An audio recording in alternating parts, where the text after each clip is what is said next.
Election commission نے حلقہ 249 ضمنی انتخابات کے لیے کراچی کے الیکشن کمشنر سید ندیم حیدر کو ڈسٹرکٹ ریٹرننگ آفیسر مقرر کرنے کے لیے باقاعدہ نوٹیفیکیشن بھی جاری کیا تھا، اور یہ نوٹیفیکیشن 11 مارچ 2021 کو جاری کیا گیا تھا، جس کے تحت ندیم حیدر کو ڈی آر او جہاں تعینات کیا گیا تھا، وہیں ریٹرننگ آفیسر میں Muhammad Sajjad Khattak, district election commissioner Korangi, اور اسسٹنٹ ریٹرننگ آفیسر میں عبدالحنان بھٹو، اسسٹنٹ کمشنر بلدیہ سب ڈویژن ڈسٹرکٹ کیماڑی کراچی، اور شاہد شیخ کو اسسٹنٹ ریٹرننگ آفیسر تعینات کرنے کے لیے باقاعدہ لیٹر یعنی نوٹیفیکیشن جاری کیا تھا۔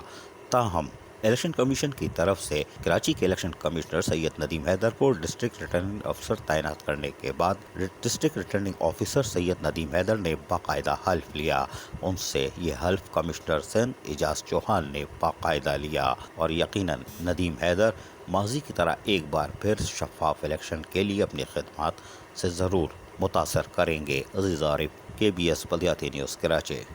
ایسی ہی خوبصورت ویڈیوز فیوچر میں حاصل کرنے کے لیے ریڈ بٹن پر کلک کر کے اور بیل آئیکن کو پریس کر کے ہم سب کے سبسکرائبر بننا مت بھولیے۔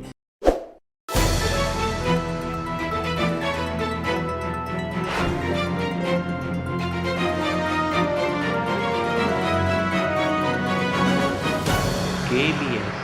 بلدیاتی نیوز